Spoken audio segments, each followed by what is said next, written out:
প্রথম আলোর প্রধান শিরোনাম, কয়েকজন উপদেষ্টাকে নিয়ে আপত্তি জামায়াতের। দেশের রাজনৈতিক ক্ষেত্রে বিরাজমান পরিস্থিতি। বিএনপির একটি প্রতিনিধি দল গত মঙ্গলবার প্রধান উপদেষ্টার সঙ্গে সাক্ষাৎ করে। এরপর গতকাল জামায়াতে ইসলামী ও এনসিপি পৃথকভাবে প্রধান উপদেষ্টার সঙ্গে সাক্ষাৎ করেছে। দলগুলো নির্বাচন, জুলাই সনদ সহ বিভিন্ন আলোচনার পাশাপাশি প্রশাসনের গুরুত্বপূর্ণ পদে রদবদল এবং কোনো কোনো উপদেষ্টার নিরপেক্ষতা নিয়ে প্রশ্ন তুলেছে। এই প্রসঙ্গ নিয়ে খবরটিতে বলা হয়েছে, প্রধান উপদেষ্টা অধ্যাপক মোহাম্মদ ইউনূসের সঙ্গে গত মঙ্গলবারের বৈঠকে দলঘনিষ্ঠ উপদেষ্টাদের বাদ দেওয়ার কথা বলেছিল বিএনপি। গতকাল বুধবার জামায়াতে ইসলামীও প্রধান উপদেষ্টাকে তার সরকারের কয়েকজন উপদেষ্টার বিরুদ্ধে বিএনপির সঙ্গে কাজ করার অভিযোগ করেছে। জামায়াতে ইসলামীর দাবি, এই উপদেষ্টারা প্রধান উপদেষ্টাকে নানান ভুল তথ্য দিচ্ছেন, বিভ্রান্ত করছেন। এ ব্যাপারে প্রধান উপদেষ্টাকে সতর্ক থাকতেও বলেছে দলটি। জামায়াতের দাবি, বর্তমান অন্তর্বর্তী সরকারের প্রশাসন ও পুলিশের ৭০ থেকে ৮০% লোকই বিএনপির। একই প্রসঙ্গে আরেকটি শিরোনাম, তত্ত্বাবধায়ক সরকার ও দল ঘনিষ্ঠদের বিষয়ে বুঝতে চেয়েছে এনসিপি। খবরটিতে বলা হয়েছে, বিএনপির গত মঙ্গলবারে প্রধান উপদেষ্টার সঙ্গে বৈঠকের পরই জাতীয় নাগরিক পার্টি এনসিপির নেতারাও প্রধান উপদেষ্টার সঙ্গে বৈঠকে একই বিষয় তুলে ধরেছেন। জুলাই জাতীয় সনদ নিয়ে খবরের শিরোনাম, বাস্তবায়নের উপায় নিয়ে সুপারিশ চূড়ান্ত হতে পারে আজ। জুলাই জাতীয় সনদ বাস্তবায়নের উপায় নিয়ে সুপারিশ আজ বৃহস্পতিবারের মধ্যে চূড়ান্ত করতে চায় জাতীয় ঐকমত্য কমিশন। একটি খসড়া নিয়ে গতকাল অবসরপ্রাপ্ত বিচারপতি, বিশ্ববিদ্যালয়ের অধ্যাপক ও আইনজীবীদের সমন্বয়ে গঠিত বিশেষজ্ঞ কমিটির সঙ্গে বৈঠক করে কমিশন। আদেশে কি কি থাকবে, কিভাবে থাকবে, এসব বিষয়ে আলোচনা হলেও চূড়ান্ত সিদ্ধান্ত হয়নি। আজ দুপুরে আবারও বিশেষজ্ঞদের সঙ্গে বৈঠক করবে কমিশন। এর আগে সকালে কমিশন নিজেদের মধ্যে বৈঠক করবে।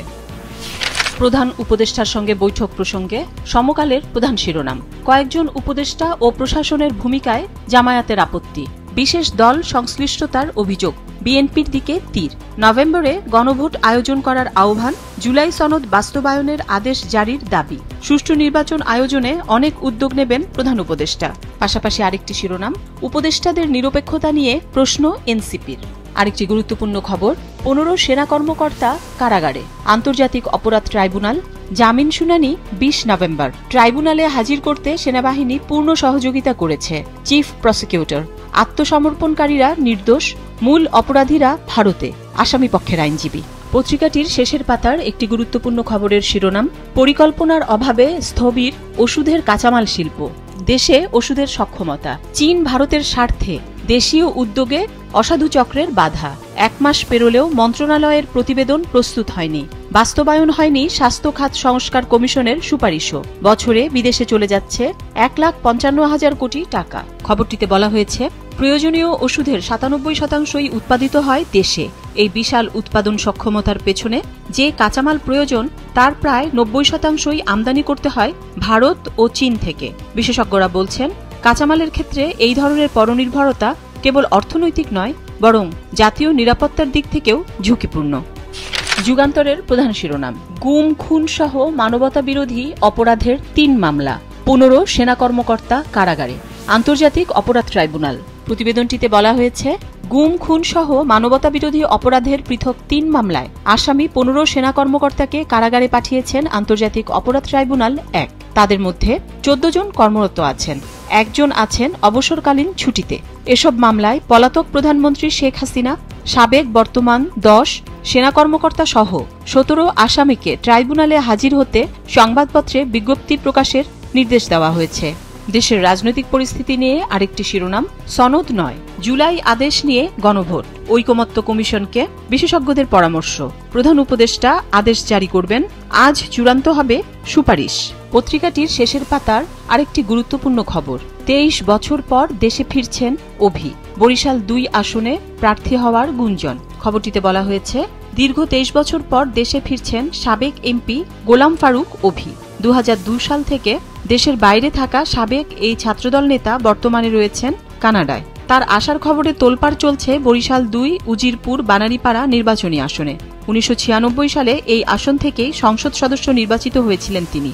দেশে ফিরে আবারও এমপি নির্বাচন করবেন অভি, এমন আলোচনা এখন ওই 2 উপজেলায়। কালের কণ্ঠের প্রধান শিরোনাম, 15 সেনা কর্মকর্তা সাব জেলে, মানবতা বিরোধী অপরাধের অভিযোগ, পাশাপাশি আরেকটি শিরোনাম আইনের প্রতি শ্রদ্ধার নতুন দৃষ্টান্ত সেনাবাহিনীর। আর সাবজেল পরিস্থিতি নিয়ে খবরের শিরোনাম সেনানিবাসের সাময়িক কারাগারে ডিভিশন পাচ্ছেন 15 সেনা কর্মকর্তা। 30 জনের মতো কারারক্ষী মোতায়েন করা হয়েছে।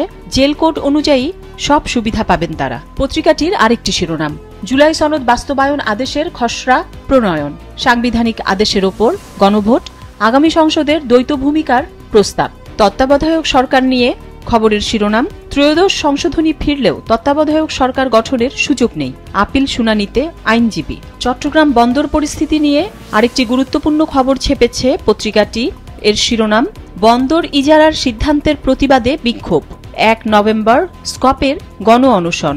খবরটিতে বলা হয়েছে নিউমুরিং কন্টেইনার টার্মিনাল সহ চট্টগ্রাম বন্দরের লাভজনক স্থাপনা দেশি বিদেশি কোম্পানির কাছে ইজারা দেওয়ার বিতর্কিত সিদ্ধান্তের প্রতিবাদে গতকাল বন্দরনগরী চট্টগ্রামে বিক্ষোভ করেছে শ্রমিকরা। এই সিদ্ধান্ত বাতিলের দাবিতে আগামী 1 নভেম্বর চট্টগ্রাম প্রেস ক্লাব চত্বরে গণ অনশন কর্মসূচির ডাক দিয়েছে শ্রমিক কর্মচারী ঐক্য পরিষদ স্কপ। দেশ রূপান্তরের প্রধান শিরোনাম 15 সেনাকর্তা কারাগারে, মানবতা বিরোধী অপরাধ। দৈনিক কালবেলার প্রধান শিরোনাম প্রার্থী বাছাইয়ের মাঝপথে রয়েছে বিএনপি, ত্রয়োদশ সংসদ নির্বাচন, সম্ভাব্য প্রার্থীদের আইডি কার্ড ও ছবি নিচ্ছে দলটি। প্রার্থী চূড়ান্ত হবে 6 ধাপে, মুখোমুখি হতে হবে মনোনয়ন বোর্ডে। দেশের রাজনৈতিক পরিস্থিতি নিয়ে আজকের পত্রিকার প্রধান শিরোনাম দলগুলোর দাবির চাপে সরকার, নির্বাচনের প্রস্তুতি।